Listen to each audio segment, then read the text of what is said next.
안녕하세요. 자, 2주 만에 뵙게 됐는데 오늘은 238조 중개보수 나갈 차례입니다. 이 중개보수 이쪽은 이론 문제 하나, 계산 문제 하나입니다. 출제 비중은 일단 2개입니다. 자, 그러면 중개보수에 관련해서 중개보수 청권을 이해를 해 두셔야 됩니다. 자, 그래서 이 토지를 갑이 갖고 있어요. 을과 거래하십니다. 이 거래를 A가 소개하는데 갑이 토지를 팔아달라고 중개 의뢰한 날짜는 4월 7일이었어요. 을이 토지를 구해달라고 의뢰한 날짜는 4월 15일이었습니다.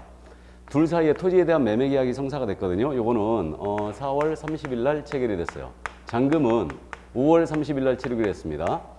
그럼 개업공사 A의 중개로 말미암아 이 거래가 성사가 된 거예요. 그러면 보수를 달라고 할 수 있는 권리거든요. 이게 보수 청구인데 갑에 대하여만 따지겠습니다. 갑에 대하여 보수 청구는 4월 7일 날 발생됐다. 아니다. 계약 체결일인 4월 30일 날 발생이 됐다. 아니다. 잔금일인 5월 30일 날 발생했다. 자, 셋 중에 어딜까요? 4월 7일이다. 의뢰 받을 때 중개보수 청구는 바로 발생합니다. 그래서 이게 통설과 판례가 취하는 태도예요. 그래서 중개 의뢰를 받을 때 이미 보수 청구는 거래계약 체결을 정지 요건으로 하여 발생이 된다라는 게 이제 통설과 판례의 태도입니다. 그래서 요 4월 30일은 계약 체결일인데 우리가 이론적으로 알고 있죠. 계약이 체결되면 중개가 완성되는 거라고. 그래서 4월 30일은 이 보수 청구를 행사할 수 있는 시점을 얘기합니다. 그렇기 때문에 이 보수 청구는 중개 계약 시에 발생이 돼요. 그래서 이제 의뢰 받을 때 바로 발생이 되고 을한테는 그럼 4월 15일 날 발생되는 거죠. 을한테는. 그리고 행사는 4월 30일 날 일단 행사를 하게 됩니다. 그럼 우리가 실무에서 지금 잔금 때 보수를 주고 있잖아요. 잔금과는 전혀 관련이 없어요. 그럼 이 문제가 있죠. 계약 체결 후 잔금 지급 전에 당사 간의 사정으로 이 계약이 깨져버린 거예요. 그럼 보수를 받을 수 없느냐. 여전히 지급 시기만 밀쳐놨기 때문에 개공의 고의과실이 아닌 사유로 계약이 깨지면 보수를 받을 수 있다는 얘기가 된 거죠. 이게. 그래서 그 점을 꼭 이해해 두시고요. 이론적으로는 잔금과는 전혀 관련이 없습니다. 이렇게 돼요. 그럼 이제 소멸에 관한 문제로 내려가는데 개업공사의 고의과실로 계약이 해제가 되거나 무효가 되거나 취소가 됐답니다. 그럼 이때는 보수청구인이 소멸해요. 그렇기 때문에 만약에 개업공사가요 토지에 대한 소송 제기 사실을 숨긴 거예요. 그런 바람에 계약이 성사가 됐는데 후일 그 사실을 을이 알게 됨으로써 이 계약을 깼어요. 그렇게 되면 개공의 고의과실로 계약이 해제된 거죠. 그럼 이때는 받은 금액이 있다면 돌려줘야 돼요. 그리고 못 받은 금액이 있다면 더 이상 못 받게 됩니다. 그래서 보수청구인이 소멸했기 때문에 그래요. 그럼 거꾸로 해서 가면 당사자의 이행지체입니다. 이행지체로 인하여 이 계약이 해제가 되거나 무효가 되거나 취소가 된 거예요. 그럼 이때는 소멸한다 안 한다? 소멸하지 않습니다. 그래서 이때는 여전히 받을 수 있게 돼요. 이게. 자, 그래서 여기까지. 그러니까 잘 출제는 안 하는 부분이지만 이 부분 가볍게 이해해 두시고 이 부분을 이제 지문 하나 정도 물어봤을 때 보수청구는 계약 시에 행사하는 겁니다. 의뢰 받을 때 바로 이제 발생이 된다는 거 이해를 꼭 해두시고요. 당사자 간의 이행지체로 인하여 계약 해제했다. 그럼 여전히 소멸하지 않는다는 거 이해를 해두시고요. 자, 그럼 교재 순서에 따라서 지불 시기가 먼저 나와 있어요. 중개보수의 지급 시기는 일단 약정에 따릅니다. 약정에 따르는데 약정이 없다면 대금 지급이 완료된 날이에요. 그러니까 잔금시로 가고 있다는 얘기죠. 그러니까 약정이 없다면 잔금시로 간다. 대금 지급이 완료된 날. 이걸 갖다가요 중개가 완성된 때로 한다가 아니에요. 대금 지급이 완료된 날로 합니다. 그래서 이제 그 점 일단 이해를 해두시고요. 자, 그럼 이제 중개보수의 한도로 내려갑니다. 중개보수의 계산이라고 되어 있는 부분이에요. 교재. 자, 그럼 이 중개보수의 한도로 내려가는데 지금 우리 교재는 주택과 주택외로 나눠서 상세히 지금 설명을 해놨거든요. 칠판 그냥 보시죠. 뭐. 우리 지금 현재 중개보수의 한도 있잖아요. 이거는 꼭 이해를 하고 계셔야 됩니다. 이론을 물어보면 반드시 이 부분을 물어봐요. 그러면 지금 현재 중개보수의 한도를 정하는 방법은 물건이 주택이냐 주택이 아니냐로 크게 구분했어요. 그래서 물건이 주택인 경우와 주택이 아닌 경우로 지금 나눠놨습니다. 그럼 주택에 대한 중개보수의 한도는 어떻게 정하냐면요. 국토교통부령이 정하는 범위 안에서 세부적인 내용은 시도조례로 정한다 이랬어요. 그럼 우리 개업공사는요. 주택에 대해서는 이 시도조례가 정하고 있는 범위를 절대 초과하면 안 된다는 얘기죠. 이 얘기입니다. 근데 주택이 아닌 물건 있잖아요. 주택이 아닌 물건은 국토교통부령으로 그 한도를 직접 정하고 있습니다. 그러니까 조례로 위임된 사항이 아니에요. 이 부분을 주의해야 됩니다. 그래서 주택에 대해서는 시도 조례로 가고 주택이 아닌 물건은 국토부령이 직접 정하고 있다는 거. 이 점을 주의해 주시고요. 그러면 주택에 대해서 우리 국토부령은 일정 한도를 정해줬죠. 그래서 국토부령은 쌍방으로부터 각각 받되 당사자 일방으로부터 받을 수 있는 한도를 정해줬어요. 그래서 일방으로부터 주택의 매매 교환 계약이었습니다. 이때는 거래 금액의 1천분의 9, 1천분의 9는 0.9%죠. 0.9%로 정해주고 임대차 등이었어요. 이때는 거래 금액의 1천분의 8, 1천분의 8은 0.8%입니다. 그래서 매매 교환은 0.9, 임대차 등은 0.8로 정해주고 이 범위 내에서 시도 조례가 다시 세부적인 내용을 정해라. 이렇게 해놓은 거예요, 지금. 이게. 그래서 주택은 일단은 매매 교환 임대차로 구분했습니다. 그럼 실무적으로 우리가 그럴 일이 거의 없는데 주택의 저당권 설정 계약을 소개한 거예요. 주택의 저당권 설정 계약. 그럼 일방으로부터 최고 몇 프로예요? 0.9예요, 0.8이에요. 주택의 저당권 설정 계약을 소개했다면 0.8이죠? 주택의 매매 교환만 0.9예요. 임대차 등 그랬으니까 뭐예요? 나머지는 전부 다 0.8%예요. 이해하셨죠? 자, 그래서 그 정도 이해하시고 주택이 아닌 물건이에요. 국토부령이가 한도를 직접 정하고 있는데 이때는 물건이 오피스텔이냐, 오피스텔이 아니냐 이렇게 이제 두 개로 구분했어요. 근데 오피스텔이 모든 오피스텔에 들어가는 게 아니고 전용 면적 85제곱미터 이하에 됩니다. 85제곱미터 이하로서 전용 입식 부엌과 화장실 등을 모두 갖춘 것을 얘기합니다. 물론 실무적으로 오피스텔은 모두 화장실 다 있어요. 그렇기 때문에 이제 면적 기준이 중요한데 85제곱미터 이하의 오피였다. 그럼 전용 85제곱미터니까 이거 우리가 평이 익숙하거든요. 그러면 전용 85제곱미터라면 평으로 한 사람은 몇 평 정도 나오는 거예요? 25평. 그러니까 우리 그저 제곱미터를 평으로 환산할 때 곱하기 0.3025를 하는 거죠. 이렇게. 그렇기 때문에 대충 0.3을 곱하면 돼요. 그럼 85제곱미터라면 25.7평 정도 나오는 겁니다. 대충.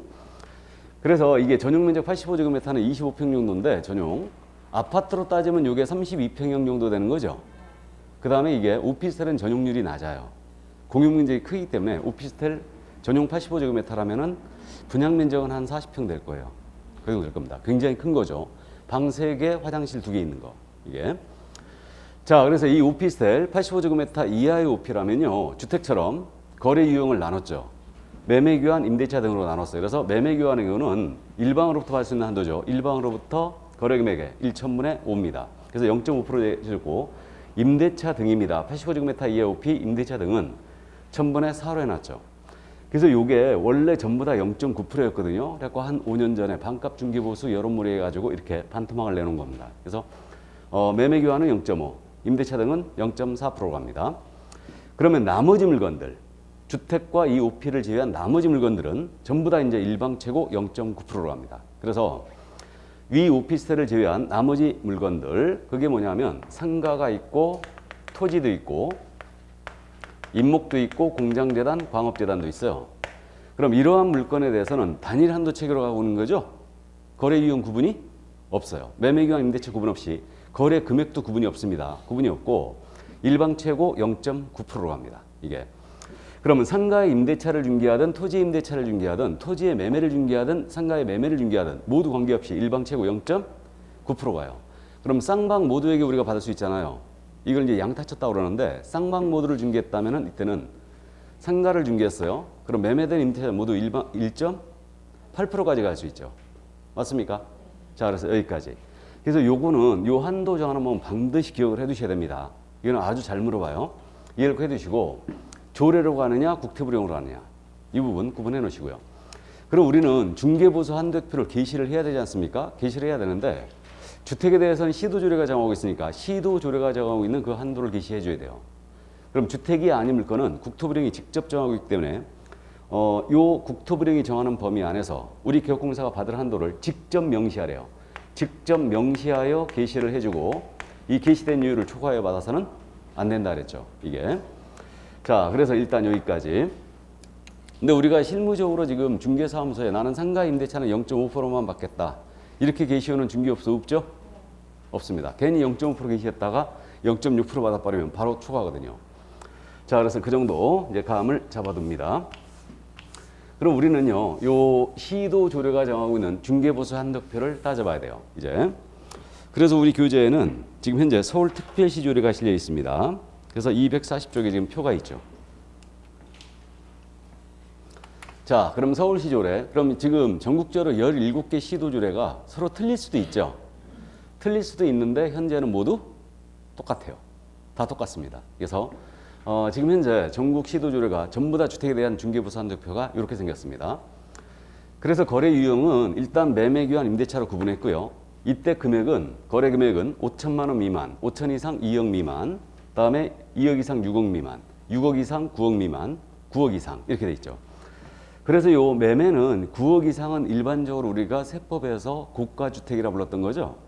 근데 이제 9억 이상이 고가주택으로 볼 수가 없어요.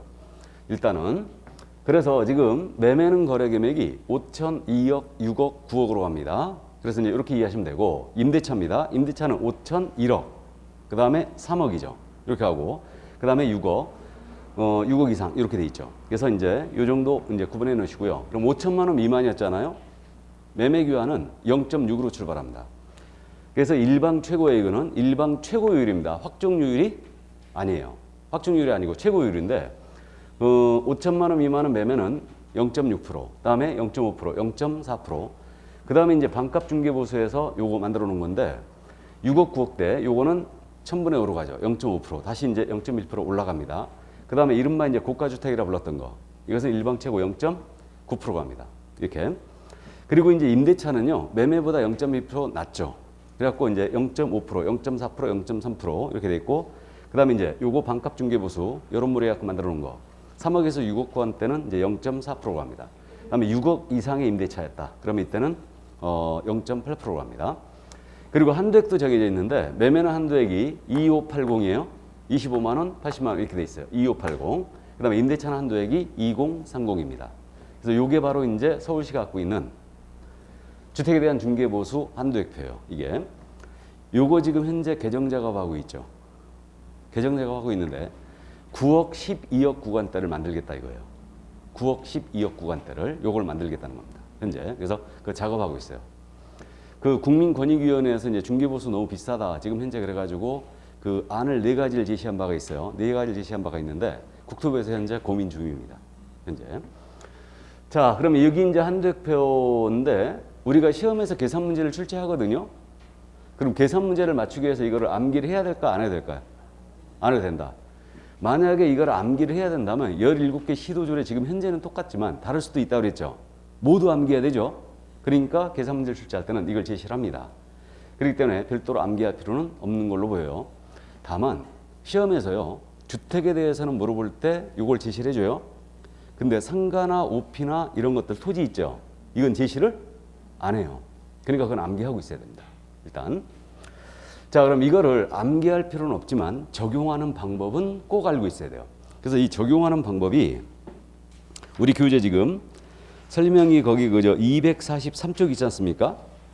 중개보수 산정에 관한 각종 기준이라고 돼 있죠. 이쪽에 써 있는 내용인데 보겠습니다. 자, 그럼 이제 요거 우리는 일방 한도액표예요. 그러니까 계산된 금액을 쌍방으로부터 모두 각각 받을 수 있습니다. 그래서 이제 우리는 일방 한도체이기 때문에 계산된 금액을 쌍방으로부터 각각 받을 수 있고요. 다음에 이거 엄청 잘 묻는데 주택의 소재지 시도조례와 중개사무소 소재지 시도조례가 틀렸어요. 이때는 어딜 기준하느냐? 중개사무소 기준입니다. 그럼 예를 들어서 서울특별시 노원구에 사무소를 두신 우리 기업공사예요. 이분이 경기도 광명시에 있는 물건을 중개했다. 그럼 원래 법리적으로 따지면요. 물건지로 가는 게 맞거든요. 근데 우리는 전국에 있는 주택을 모두 중개할 수 있는데 물건지 조례를 적용한다면 중개할 때마다 그쪽 조례를 확인해야 되죠. 너무 불편해요. 너무 불편하고 또 손님은 지금 의뢰인은 여기 노원구에 있는 사무소를 찾아온 거예요. 그러니까 이 사무소에는 서울시 조례가 게시가 되어 있겠죠. 그러니까 물건지 조례, 주택의 소재지 시도조례와 중개사무소 소재지 시도조례가 틀렸다. 그럼 이때는 뭘로 통일한다? 중개사무소로 통일합니다. 그래서 이제 이 점 꼭 기억을 해두시고요. 그럼 만약에 분사무소에서 주택에 대한 거래 알선했어요. 분사무소에서. 그럼 이때는 주된 사무소 기준이겠습니까? 분사무소 기준이겠습니까? 당연히 분사무소 기준이죠. 손님은 이 분사무소를 찾아왔거든요. 그러니까 분사무소가 있는 시도조례를 적용합니다. 그래서 그 점 뒤에 두시고. 자, 그 다음에 이제 복합 건물이거든요. 이거는 복합 건물인데 이것도 엄청 잘 물어요. 꼭 기억을 해 두셔야 되는데 복합 건물이 이거 아니겠습니까? 극단적인 예를 들면 이게 이제 1층이 상가였어요. 2층이 주택이었습니다. 이게 상가주택이라고 그러죠. 이게 만약에 구분 건물이었지 않습니까? 구분 건물이 뭔지는 아시죠? 등기가 따로따로 나 있는 거예요. 그럼 이때는 가액을 나눠가지고 따로따로 계약서를 써줘야 됩니다. 반드시. 근데 이게 통건물이었어요. 우리가 실무적으로 이거 단독 건물을 통건물이라고 부르거든요. 그래서 구분 건물이 아니었어요. 그럼 요것을 중개했을 때는 보수를 어떻게 받았냐? 이 문제가 있어요. 이거는 주택을 면적 기준했습니다. 주택의 면적을 기준해서 주택의 면적이 2분의 1 이상이었잖아요. 그럼 전체에 대한 뭘로 간다? 주택으로 갑니다. 왜 그래야 되는지는 저도 몰라요. 저도 모릅니다. 자, 그래서 주택의 면적이 그럼 2분의 1 미만이었잖아요. 미만이면 전체에 대하여 주택 외를 적용한다. 이게. 그래서 이제 주된 부분을 적용하라 바로 이 말인데 참고 이건 물어볼 일이 거의 없는데 시험에서 이거를 주택과 주택 외로 지금 구분했지 않습니까? 이때 건축물 대장상 용도 구분이겠어요? 실제 사용 용도 구분이겠어요? 예? 실제 사용? 네, 그럴까봐 물어봤습니다. 원래 법리적으로 따지면 실사용 기준으로 하는 게 맞아요. 근데 우리는 중개보수 계산할 때는요, 반드시 건축물 대장 기준입니다. 대장상 용도 기준이에요. 명심하세요. 그래서 이게 대장상 용도 기준으로 갑니다.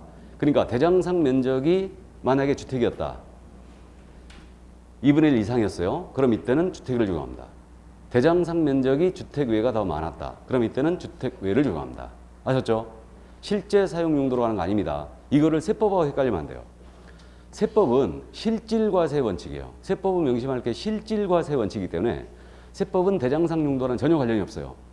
그렇기 때문에 실제 주택으로 주거용으로 써버리면 그러니까 세법에서 오피스텔 주거용으로 많이 쓰지 않습니까? 그럼 주거용으로 써버리면 그건 주택이죠? 주택수로 계산해요. 근데 우리는 그렇지 않습니다. 대장상 용도로 가는 거예요. 그래서 이제 그 점 참고해 두시고요.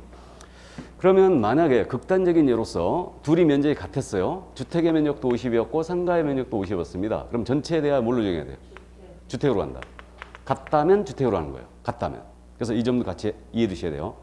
우리 시험에서 어떻게 물어본 적이 있냐면 주택의 면적이 2분의 1인 경우에는 전체에 대하여 주택 외를 적용한다. OX. X죠. 2분의 1이라면 주택을 적용해야 되죠. 같다면 주택으로 하는. 그러니까 여기선 이상이냐 초과냐를 정확하게 구분해야 됩니다. 자, 그 다음에 이제 우리 부가가치세라는 게 있지 않습니까? 부가가치세는 이거 한도에 들어가 있다, 안 들어가 있다? 안 들어가 있는 거예요. 별도로 가는 겁니다. 참고로 우리가 부가세법의 시험범위에 지금 빠져 있는데 그 일반 과세가 있고 간이과세자가 있다고 그랬죠. 우리 연간 매출액이 얼마 넘어서면 일반 과세로 돈다고요? 4,800만 원 넘어서면 일반 과세로 돕니다. 연간 매출이 4,800이 안 나오면 문 닫으시기 바랍니다. 어디 먹고 살겠어 그거? 그래야 되죠. 어쨌든 그래서 연간 매출이 4,800을 넘어서면요 자동적으로 일반 과세로 돌아요. 그럼 이때는 부가치세 신고해야 되거든요. 그렇기 때문에 중개보수 받을 때 부가세를 별도로 받으셔야 됩니다. 이게. 그래서 이제 예를 들어서 법정 한도가 300만 원이었어요. 계산된 금액이. 그러면 내가 일반 과세자였다. 그러면 30만 원 더 받아야 되죠? 330을 받아야 돼요. 근데 주택 같은 경우는 손님들이 잘 안 줘요. 부가세를. 본인이 환급을 못 받으니까. 근데 이제 상가나 이런 부분들은 상가를 임차하거나 매수하시는 분들은 다 사업자들이거든요. 그러니까 부가세 환급을 받으니까 상가는 그냥 말없이 부가세 다 줘요. 주는데 주택이 개인이 만약에 임차인이나 임대인이었다. 개인이. 그러면 이런 경우는 부가세 안 내는 경우가 많습니다. 일단은. 자, 그래서 부가세는 별도로 간다는 거. 근데 간이과세면 부가세 별도로 받으면 돼요, 안 돼요? 예? 안 되죠. 안 되는데 그 간이과세자도 우리 업종별 부가세율이 있어요. 0.3%는 받으셔야 됩니다. 이게. 그건 나중에 이제 하고요. 자, 그러면 이제 요 정도고요. 나머지 이제 팔레이트도인데 한도를 초과하는 보수 약정을 했어요. 그러면 이때는 전체가 무효다, 한도를 초과하는 범위 내에서만 무효다? 초과하는 부분만 무효예요. 그래서 우리 개업공사가 중개의뢰인과 이제 중개보수 약정을 했어요. 그래서 이제 300만 원인데 한도가 만약에 500만 원을 받았다. 그럼 200만 원 초과한 거죠. 그럼 초과하는 부분만 무효입니다. 전체가 무효가 아니에요. 근데 주의할 점은 무등록 중개업을 하는 자입니다. 무등록 중개업을 하는 자가 중개 의뢰인과 체결한 보수약정이에요. 이것은 전부가 무효예요. 맞죠? 기억나시죠? 그래서 개공이 의뢰인과 체결한 보수약정은 한도를 초과하는 범위에서만 무효.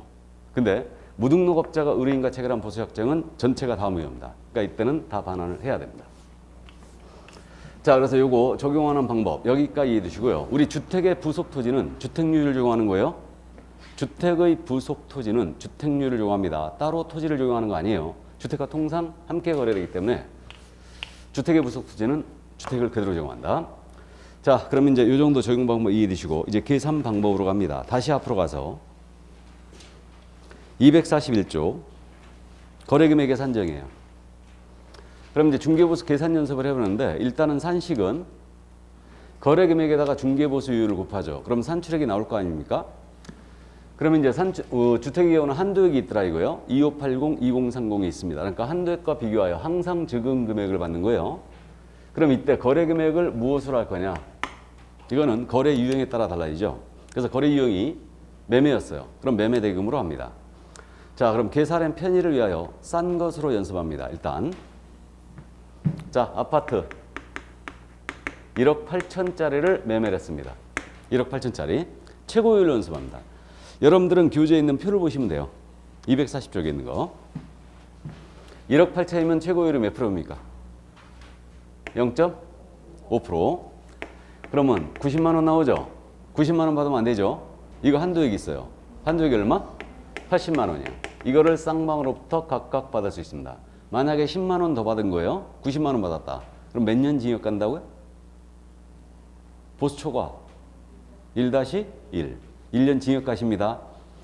자, 그럼 상가 2억짜리 매매였어요. 2억짜리 매매. 그럼 최고율로 갑니다. 몇 프로? 0.9%. 주택만 그렇게 하는 거죠? 주택만 그 표를 적용하는 거고 상가는 일방 최고 0.9%. 그러니까 0.9%. 그럼 얼마 계산돼요? 180만 원. 이걸 쌍방 각각 받을 수 있습니다. 이렇게 되고 그러면 85제곱미터 이하의 오피였어요. 오피스텔이었습니다. 그러면 매매가 2억짜리였어요. 그럼 최고율로 갑니다. 몇 프로? 0.5%. 85제곱미터 이하의 오피는 0.5%죠. 그럼 이때 100만 원입니다. 이걸 쌍방 각각 받을 수 있다. 그럼 이것도 마찬가지로요. 오피스텔을 주거용으로 쓰는 거예요. 그렇다 하더라도 오피를 적용해야 되지 주택을 적용하는 거? 아닙니다. 이해해 두세요. 일단. 그리고 확인 설명서를 쓸 때도 오피를 주거용으로 쓰는 거예요. 주거용 서식으로 쓸 필요가 없어요. 비주거용을 써야지. 이해되십니까? 오피스텔은 오피스텔로 가는 거예요. 대장상 용도로 가기 때문에. 자, 그래서 매매 문제 없습니다. 문제 없는데 점유 계정을 한번 따져볼까요? 점유 계정. 말이 참 어려운 민법 용어가. 자, 그럼 점유 계정은 그거 아니겠습니까? 갑이 을과 아파트를 매매했어요. 이와 동시에 을을 임대인으로, 갑을 임차인으로 임대차 계약까지도 소개했어요. 그러니까 갑이 을한테 아파트를 팔고 임차인으로 주저앉은 거죠. 이게 점유 계정이에요. 팔고 임차인으로 주저앉은 거. 그럼 이 경우는 매매계약서, 임대차 계약서 따로 써집니다. 하지만 우리 중개부 적용할 때는 뭐만 적용한다? 매매만 적용합니다. 왜 그래야 되는지는 저도 몰라요. 이거는 법리적으로 설명이 안 되는 부분이에요. 이것도. 자, 그래서 매매만 적용한다. 그러면 세 가지 요건을 다 충족해야 됩니다. 동일 중개대상 물이어야 돼요. 동일 중개대상 물에 대하여 동일 당사자여야 됩니다. 동일 기회여야 돼요. 그래서 동일 물건, 동일 당사자, 동일 기회, 매매를 포함한 그 외의 거래를 함께 했다. 그럼 이때는 뭐만 적용한다? 매매만 적용합니다. 자, 그래서 이게 바로 점유 계정은 매매만 적용한다는 점을 기억을 해 두시고요. 그럼 세 가지 요건을 다 충족해야 됩니다. 그래야지만 이제 점유 계정이 되는 건데, 근데 실무적으로 점유 계정은 많지 않죠. 이 경우가 더 많을 거예요. 갑과 을 사이에 아파트 매매 계약을 소개했어요. 근데 임대차 계약은 병과한 거예요, 을이. 이 거래를 또 소개한 거예요. 그럼 을로부터 이때 따로따로 받을 수 있다, 없다? 이때 있다, 이거는. 어떤 요건을 충족 못한 거예요, 세 가지 중에? 동일? 당사자. 이걸 충족 못한 거예요. 그러니까 을한테 아파트를 사주고 임차인 넣어준 거죠? 이게 바로 이제 요 경우가 훨씬 많죠. 그럼 이 경우에도 실무적으로 이제 이론적으로는 따로따로 받을 수 있지만 임대차는 무료로 해주거나 아니면 보수를 대폭 삭감해 주겠죠. 그래서 어쨌든 이제 이 경우는 을로부터 매매 따로 임대차 따로 다 받을 수 있다. 그 정도 이제 이해하시고요. 자, 그래서 이 점유 규정 꼭 기억을 해 두셔야 돼요.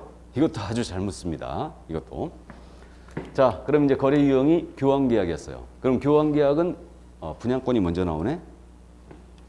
우리 분양권은 지금 현재 교재 242쪽에 있죠. 분양권. 그럼 분양권은요. 이게 거래 유형의 분양권은 거래 금액을 어떻게 잡아야 되느냐? 분양가로 하면 절대 안 됩니다. 분양가로 하면 안 되고요. 기납입금이죠. 그럼 이미 납입한 금액 플러스 프리미엄 합산 금액으로 거래 금액을 삼습니다. 그럼 이미 납입한 금액이라는 것은 계약금이나 중도금을 말하죠. 그리고 프리미엄은 이걸 웃돈이죠, 웃돈. 실무에서 프리미엄을 뭐라 불러요? 이걸 P라 부른다, P. 이 P 아니라겠죠? 프리미엄 할 때 P예요. 그래서 이제 P라고 부르고 있습니다. 근데 마피였어요, 마피. 마피. 들어는 봤나요? 마피라고? 실무에서 마이너스 P를 마피라고 불러요. 우리 수도권에서 마피가 없죠? 마피가 없습니다. 지방 쪽에서는 마피 여전히 많아요. 여전히 많습니다. 물론 우리 수도권은 분양권 전매 중개할 일이 이제 없어졌죠? 특히 서울은. 아예 전매 금지잖아, 그냥. 아예. 자, 그럼 이제 기납입금의 프리미엄 합산 금액으로 갑니다. 이렇게 되는데, 그럼 예를 들어서 분양가가 5억이었어요. 5억이었고 여기에 계약금 5천만 원 들어갔습니다. 1차 중도금 1억이 납입이 됐어요. 여기에 P가 5천이 붙은 거예요. 그럼 중개부 산정 기준금액 얼마예요? 2억. 기납입금 1억 5천에 P가 5천이죠. 그러면 총거래대금은 2억이 되는 겁니다. 그럼 2억에 이 물건이 만약에 주택이었다. 그럼 주택률 적용해야 되죠? 주택 매매율을 주관합니다. 그럼 2억이면 몇 프로? 0.4에 0.5예요. 5천만 원 미만, 5천 이상 2억 미만 0.5 맞아요? 2억 이상 6억 미만 2억 이상 6억 미만 0.4%예요. 그죠? 어차피 한도에 걸리기 때문에 똑같은데 0.4%죠. 그러면 80만 원 계산되죠? 이걸 쌍방각각 수 있어요. 그다음에 이게 상가 분양권이었어요. 그럼 상가율 적용하면 되죠? 0.9%. 그러면 180만 원 쌍방각각 수 있고 이게 만약에 오피스텔 85제곱미터 이하의 오피였다. 그럼 곱하기 0.5% 그러면 100만 원 쌍방각각 수 있습니다. 그래서 분양권의 경우는 기납입금의 프리미엄 합산 금액으로 해야 된다는 게 우리 대법원의 판례였죠. 그래서 요따구로 대법원이 해석을 해놓는 바람에 결국은 전국에 있는 개업공사들, 분양권 전매 개업공사들 전부 불법의 기자 만들어놨어요. 법정으로 가는 일이 거의 없다고 그랬죠. 분양권은 거의 없어요. 분양권은 일반 매매보다 훨씬 일이 많아요. 훨씬 일이 많습니다. 그래서 어쨌든 우리는 합격부터 하고 봐야 되니까 기납입금의 프리미엄이다. 분양가로 가는 거 절대 아니라는 거 주의를 해주시고요. 자, 그래서 이제 분양권까지 봤고요. 이제 교환계약으로 갑니다. 다시 앞으로 가서 교환계약. 이 교환은 서로 맞바꾸는 계약이죠. 그래서 거래금액이 두 개가 나올 수 있어요. 그럼 이때는 거래금액이 큰 것을 기준으로 합니다. 큰 것 기준이다. 그럼 예를 들어서 아파트 5억짜리하고 단독주택 4억짜리를 맞바꿨어요. 그럼 거래금액 큰 것 기준이니까 5억에 기준한다는 얘기죠. 그럼 왜 교환계약은 큰 것 기준일까? 5억짜리를 줬으니까 5억에 따른 보수 물어야 돼요. 4억짜리 주는 사람 5억짜리를 받았죠. 그러니까 5억에 따른 보수를 물어야 됩니다. 그래서 교환계약은 거래금액이 큰 것을 기준한다. 그럼 5억에 따른 요율을 계산하면 이거 2억 이상 6억 미만의 0.4%죠. 그러니까 200만 원을 쌍방각각 받을 수 있습니다. 이렇게 돼요. 그럼 이때 4억짜리 주는 사람은 여기다 플러스 1억을 하겠죠. 이것을 민법에서 뭐라 부른다? 보충금. 보충해 준 거예요. 그래서 우리 민법에서 보충금은 매매 대금에 관한 규정을 준용한다라고 했어요. 하지만 우리 중개부수께서 할 때는 보충금은 산입하지 않습니다. 순수가액만 비교하여 큰 것 기준이에요. 그래서 이제 이 정도 이해하시고. 그럼 시험에서 교환계산 문제를 출제할 가능성이 있는 거는 여기까지예요. 이거고 지금서부터는 참고인데 그럼 예를 들어서 아파트 5억짜리하고 상가 5억짜리를 맞바꿨어요. 그럼 거래 금액은 같죠, 둘이? 요율 체계가 틀리죠, 둘이? 그럼 이때는 뭘 기준으로 했느냐? 우리 종전의 유권에서 국토부 유권 해석은 이때는 보수 요율이 높은 것 적용한다 그랬어요. 요율 체계가 다른 물건끼리 교환은 보수 요율이 높은 것 적용한다.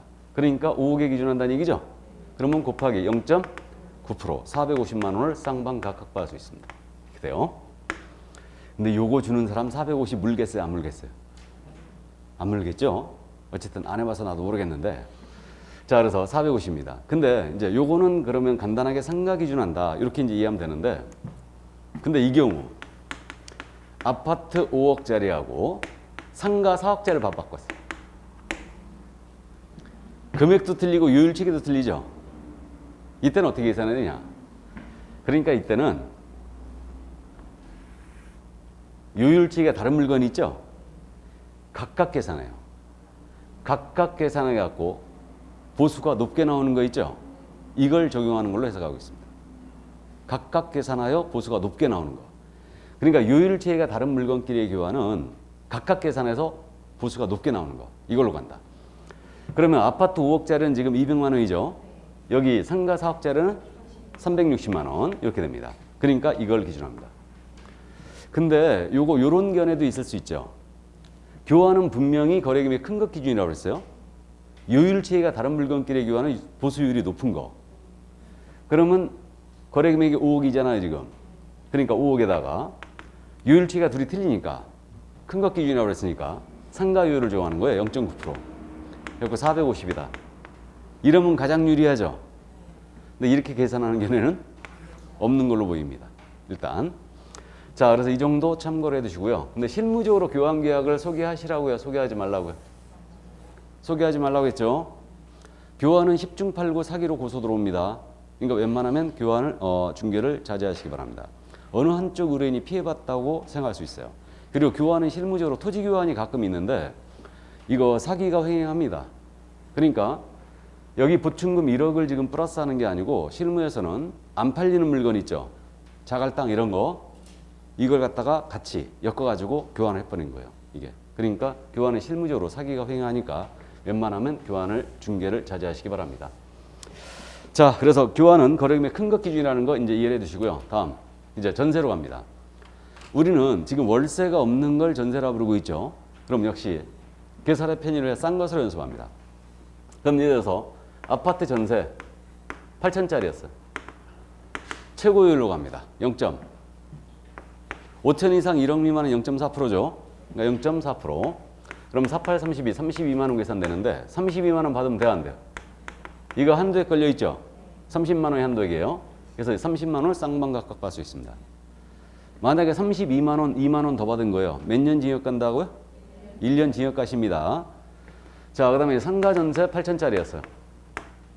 곱하기 0.9%. 상가는 임대차든 매매든 모두 0.9%가 난다. 그래서 72만 원 쌍방 각각 받을 수 있고요. 그 다음에 85제곱미터 이하의 오피였어요. 오피스텔. 전세 8천짜리였습니다. 곱하기 0.4%. 85제곱미터 이하의 오피는 0.4%죠. 임대차가. 그러니까 0.4%죠. 32만 원 쌍방 각각 받을 수 있습니다. 이게 전세 계산 문제 한 번도 낸 적이 없어요. 문제는 임대차입니다. 이게 월세가 있는 거. 그래서 요 임대차는 거래 금액을 보증금 더하기 월세 곱하기 100으로 합니다. 보증금 더하기 월세 곱하기 100으로 한다. 이게 그러면 이제 임대차 보증금 5천짜리였어요. 월세가 30만 원이 있었습니다. 그럼 거래 금액이 어떻게 되냐면 5천 더하기 30만 원 곱하기 100 아닙니까? 그러니까 요게 3천만 원 나오죠. 그러니까 합산 8천 나오죠. 8천입니다. 계산해봤죠 우리. 주택이었다면 30만 원. 이게 상가였다면 72만 원. 85제곱미터의 오피였다면 32만 원이요. 그래서 임대차의 경우는 월세에다 곱하기 100을 하는 게 이게 특이해요. 이 100이라는 숫자가 어디서 등장했냐면요. 이게 예전에 그저 우리 보증금을 월세로 전환할 때 실무에서 월 일부 이자를 줬죠. 월 일부. 월 일부는 1%를 얘기합니다. 1%를 얘기하고 연리로 따지면 12%죠, 이거. 그래서 보증금을 월세로 전환시킬 때 실무에서 일부를 쳤었어요. 그래갖고 일부 이자를 쳤는데 지금은 일부로 전환시키면 절대 안 돼요. 지금은 주택임대차보호법에 의해서요, 월세 전환시킬 때 기억나세요? 주택임대차보호법에서 월세 전환 시 이율 제한하고 있죠. 연, 일할, 10% 또는 한국은행 공시 기준금리에 더하기 몇 프로? 더하기 몇 프로? 우리 일순환 하신 분이 계시잖아 지금. 더하기 2%. 이걸 초과하여 전환하지 못하죠. 한국은행 공시 기준금리가 현재 0.5%잖아요. 그러니까 지금 이거 전환시킬 때 연 2.5%를 초과하여 전환하지 못합니다. 근데 이게 이제 일부는 12%였죠. 그래서 거기서 나온 거예요, 이게. 그래서 이제 생각을 해보면요. 내가 전세 8천짜리 들어가려고 그랬죠. 근데 3천만 원 써버린 거예요. 그래서 보증금 5천만 원 내고 월세를 지금 월세로 전환시킨 거예요. 3천만 원을. 그럼 3천만 원 월 일부 이자가 얼마예요? 30만 원이죠. 그러니까 다시 곱하기 하면 3천 나오잖아요. 그래서 거기서 등장한 겁니다. 자, 그래서 어쨌든 월세 곱하기 100을 하여 보증금에 합산한다. 이걸로 이제 거래금액으로 와요. 그러면 만약에 이게 8천인데 이제 다 계산해 봤어요. 근데 원래 공인인사법 2006년도에 이렇게 바뀐 거예요. 월세 곱하기 100으로. 그전 중개업법 시에는 어떻게 돼 있었냐면 이게 계약기간 월수가 곱했습니다. 계약기간 월수. 그러면 여기 주택임대차라면 통상 여기가 24가 곱해졌을 거고 상가임대차라면 12가 곱해졌겠죠? 근데 이게 2006년도부터 느닷없이 100으로 바뀐 거예요. 그래가지고 소액임대차에서 무려 보수가 3배가 뛰었어요. 진짜로 3배가 올라갔어요. 소액임대차. 그래가지고 이거 보수가 너무 비싸졌다 그래갖고 이걸 조정을 해줬죠. 그래갖고 대원칙은 이건데 요렇게 계산한 금액이 만약에 5천만 원 미만이 나왔잖아요. 5천만 원 미만이 나오면 요 계산한 금액이 5천만 원 미만이 나왔다. 그럼 5천만 원 미만이라고 했으니까 딱 5천이 나온 거예요. 그럼 이거 월세 곱하기 70으로 안 하는 거죠. 그러니까 5천만 원 미만이 나오면 보증금 더하기 월세 곱하기 70으로 합니다. 요 70은 적당히 낮춘 거예요, 지금. 적당히 낮춘 겁니다. 그러면 예를 들어 보증금 2천에다가 월세가 20만 원짜리였어요. 그러면 월세가 20만 원이었다면 얼른 계산해도 이거 4천밖에 안 나오죠. 그러니까 5천만 원 미만 거래가 된 거예요. 그럼 여기다 곱하기 몇을 해야 된다? 70을 해야 돼요. 그럼 거래 금액이 4천이 아니고 얼마가 나와요? 3,400만 원이 나옵니다. 이게 만약에 물건이 주택이었잖아요. 주택이었다면 주택률 중요하는 거죠. 0.5%. 그러면 17만 원이 계산이 되고요. 그 다음에 이게 만약에 상가였지 않습니까? 상가임대차였다면 곱하기 0.9%죠. 그러면 30만 6천 원인가 계산되죠. 맞나요? 39, 27, 49, 36. 그러니까 30만 6천 원이고. 그 다음에 이게 85제곱미터 이하의 오피였잖아요. 오피스텔이었다면 곱하기 0.4%죠. 0.4%. 그러면 13만 6천 원이 계산돼요. 이게. 그래서 이게 주의할 점은 임대차는 보증금 더하기 월세 곱하기 100으로 하는데 이렇게 계산한 금액이 5천만 원 미만 나왔을 때는 반드시 월세 곱하기 70을 다시 해야 된다는 거. 그리고 이렇게 계산한 방식은 주택임대차만 그렇게 하는 게 아니에요. 다 그렇게 한다. 토지임대차든 오피임대차든 뭐 상가임대차든 5천만 원 미만 나오면 월세 곱하기 70이라고 합니다. 다. 이해하셨죠? 그래서 이제 여기까지 이해해 주시는데 그래가지고 그저 대장상 용도로 적용하라고 그랬는데 오피스텔 중개하면서 주거용으로 쓴대. 주거용으로. 그럼 이 조건이었다면 주택이 더 세죠. 5천만 원 미만은 주택으로 적용하면 더 세요. 이해되십니까? 13만 6천 원인데 이게. 자, 그래서 이렇게 되고요. 그 다음에 그저 깔세라고 들어봤죠. 무보증 월세. 뭐 그렇게도 이제 많이 부르는데 지방 쪽에 이 깔세가 또 많아요. 연납을 해버리는 거야. 1년치 월세를 미리 납부하는 거죠. 보증금 없이. 해갖고 이걸 월세 뭐 예를 들어서 600만 원이었다. 연간 임차료가 1년간 계약하면서 600만 원을 원샷 했어요. 그냥 이거 원샷 했습니다. 그럼 이거 계산해야 되죠. 보수 어떻게 계산해? 연 600이니까 나누기 12를 해야 되죠. 50만 원 나오죠. 월 50만 원이에요. 맞죠? 월 50만 원. 그러면 곱하기 100 하면 딱 5천 나오죠. 월세 곱하기 70으로 한다 안 한다? 안 하죠. 그대로 가죠. 뭔 말인지 아시겠습니까? 그 다음 이제 가끔 또 질문하시는 것 중에 하나가 단기 임대차는 어떻게 받아야 됩니까? 이걸 물어봐요. 단기 임대차. 2달만 있겠다. 넉 달만 있겠다. 우리 특히 대학생들이 넉 달 있는 경우 많아요. 왜 그러냐면 그 학기별로 지금 현재 옮겨 다니잖아요. 학교 앞에. 들어봤어요? 그러면 만약에 단기로 한다. 넉 달만 계약한다. 물론 주인 쪽에서는 단기 계약 안 하려고 그래요. 근데 단기만 특별히 하는 사람들도 있어요. 근데 이제 대학 앞에는 단기를 많이 하는데 그러면 단기 임대차를 한다. 그럼 단기 임대차라면 이제 보증금 뭐 300이나 500 들어가죠. 300이나 500 들어가고 이제 월세가 이제 정해집니다. 그럼 예를 들어서 이제 30만 원이다. 물론 대학 앞에 30만 원짜리 없어요. 없는데 서울은 너무 비싸 이거. 대학교 앞에. 그죠? 우리 집 애들도 할 수 없이 이제 유학을 보냈죠. 수도권 소재, 수도권에 살고 있어갖고 기숙사도 못 들어가. 근데 집에서 인천에서 서울로 오면요 2시간 반이에요. 그냥 대중교통 타면. 그러니까 애가 막차 놓치고 맨날 태우러 오라고 그래갖고 이게 또 근데 또 이쁜 딸내미가 태우러 오라고 하는데 안 갈 수 있나? 가야지. 그래갖고 어쨌든 그 학교 앞에 하는데 너무 비싸더라고. 완전 다 쓰러져 가는 집인데도 막 60만 원, 70만 원 막 이래. 이게. 그래갖고 어쨌든 이렇게 이제 된 경우에 이제 넉 달만 계약을 하잖아요. 그럼 이때 이제 정상적으로 계산해버리면 8천이 돼버리잖아요, 이거. 5,300. 맞죠? 이렇게 돼요. 그러니까 이게 그 단기 임대차 같은 경우는 일단은 법정 보수 계산하는데 대폭 할인을 해주긴 해줍니다. 일단은. 그래서 단기 임대차는 별도로 없기 때문에 일단은 법정으로 이제 가긴 가는데 법정으로 가되 대폭 할인을 해줍니다. 일단.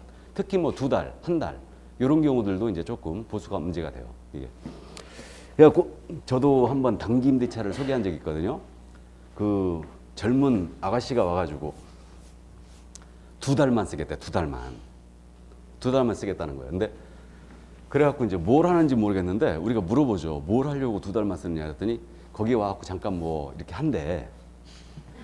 그래가지고 그 단기만 전문적으로 주는 그 오피스텔이 있었거든. 그래가지고 이제 거기를 소개를 했어요. 해갖고 했는데 뭐 남자친구랑 같이 와서 이사하던데. 어쨌든 각서 받았어. 각서. 주인이 각서 받더라고. 2달치 선납을 해버려요. 그냥. 선납을 하는데 관리비를 안 내고 도망가는 거야. 그럼 관리비 오피스텔 보통 한 20만 원 나오거든요. 그러면 2달치 하면 벌써 40만 원이야. 그러니까 주인이 계약을 하면서 2달치 그럼 월세 먼저 내고 관리비 보증금 50만 원 내라. 이거 그렇게 이제 하는 거예요. 이거를. 그래갖고 이제 그렇게 이제 진행을 했는데 나중에 이제 그걸 나갈 때 관리비 이제 체납한 게 없으면 바로 이제 돌려주죠. 근데 관리비 2달치 미리 보증금 받잖아. 안 내버려 아예. 아예 안 냅니다. 그냥. 들어온 쪽에서 아예 안 내. 그걸로 까라고 그냥. 그러니까 그런 식으로 하는데 주인이 각서를 받더라고.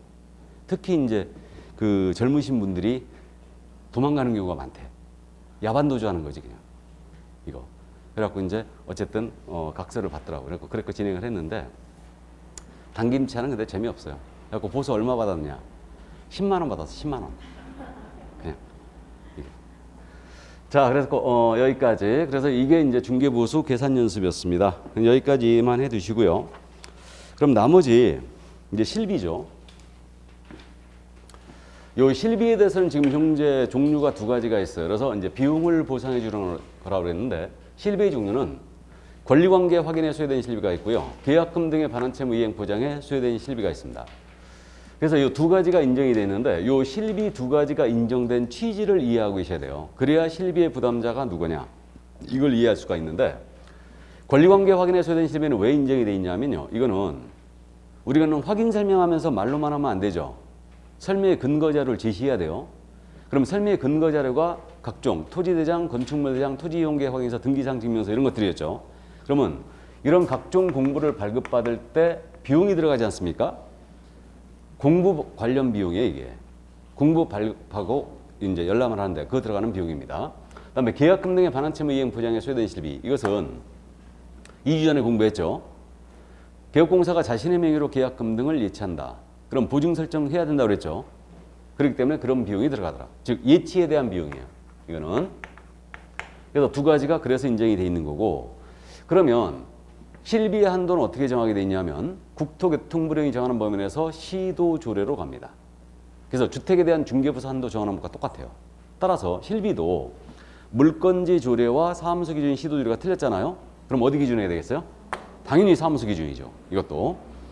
그래서 이제 요 국토부령이 한도를 정해주고 구체적인 내용은 시도조례가 정해라. 이렇게 했는데 국토부령이 정하는 실비의 한도라는 게 아주 두루뭉술합니다. 해가지고 그 말이 그 말이에요. 국토부령이 어떻게 정했냐면 권리관계 확인에 소요된 실비는 권리관계 확인에 드는 비용으로 하고 계약금 등의 반환채무 이행 보장에 소요된 실비의 한도는 계약금 등의 반환채무 이행 보장에 드는 비용으로 한다 그랬어요. 그 말이 그 말이에요. 대충 정해주고 조례가 이제 세부 내용을 정하고 있어요. 그래가지고 우리 교재에 지금 요 실비에 대해서 246쪽에 역시 서울시 조례가 실려 있죠. 전국의 시도조례 똑같아요 다. 그래갖고 그 산출 내역을 봤더니 권리관계 확인에 소요된 실비는 재증명서 공부의 발급 열람 수수료, 교통비 숙박비, 재증명서 발급 열람 건당 대행비가 있죠. 건당 대행료 얼마? 1,000원으로 돼 있어요. 그래가지고 결국은 공부 발급 관련 비용이라는 걸 알 수 있고요. 그 다음에 계약금 등의 반환채무 이행 보장에 소요된 실비 산출 내역을 보시면 그 예치 수수료, 보험 공제 가입비, 재증명서 공부의 발급 열람 수수료, 교통비 숙박비 등이 들어가 있습니다. 그래서 결국은 이거는 예치에 대한 비용임을 이해할 수 있어요. 그럼 요 실비가 발생이 되면 우리는 누구한테 이걸 청구할 수 있느냐 이 점을 주의하는데 여기 권리관계 확인에 소요된 실비라는 것은 지물건을 팔려고 공부를 우리가 먼저 발급받은 거죠 지금. 그러니까 누가 부담해야 된다? 권리 이전 의뢰인이 부담해야 돼요. 근데 계약금 등의 반환채무 이행 보장에 소요된 실비 이것은 이 제도 자체가 취득 의뢰인한테 유리한 제도죠. 그러니까 계약 파기됐을 때 바로 돌려주기 위함이니까 권리 취득 의뢰인에게 영수증을 첨부하여 청구할 수 있어요. 이렇게. 그래서 실비의 부담자 제도의 취지를 이해하면 여러분들이 쉽게 이제 이해할 겁니다. 그래서 여기서 건질 거는 실비의 부담자가 누구냐 이 정도만 꼭 이해를 해두시고요. 이게 그러면 우리가 실무적으로요 특별한 광고비가 발생될 수 있어요. 그러니까 일반적인 광고료는 아닌데 뭐 네이버에 나간다든가 뭐 직모에 나간다든가 이런 광고료는 우리가 별도로 못 받습니다. 근데 특별한 광고료가 발생한다. 그 얘기는 뭐냐면 이게 잘 거래가 안 되는 물건이에요. 근데 손님 쪽에서 적극적으로 이걸 팔아달래. 그럼 이제 우리 개업공사 쪽에서는 일간지에다가 일간신문이라든가 생활정보지에다가 전면 광고 나갈 수 있죠.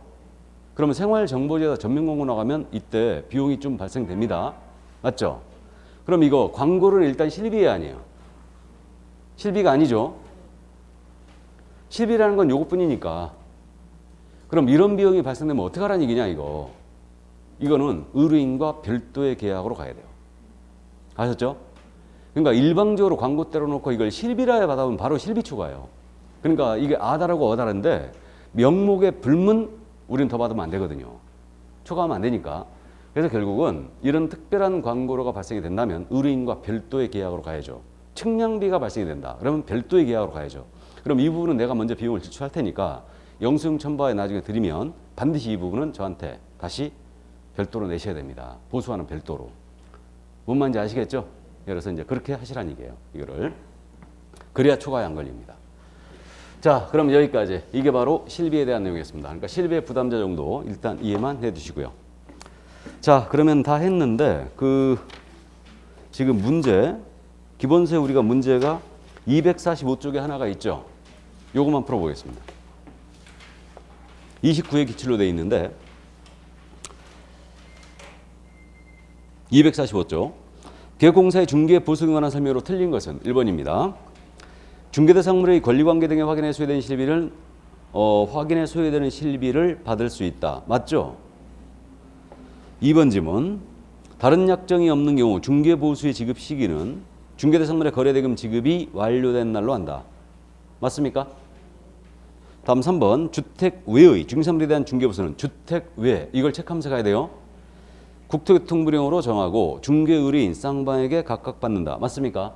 예, 주택 외는 국토부령으로 정하고 각각 받습니다. 4번.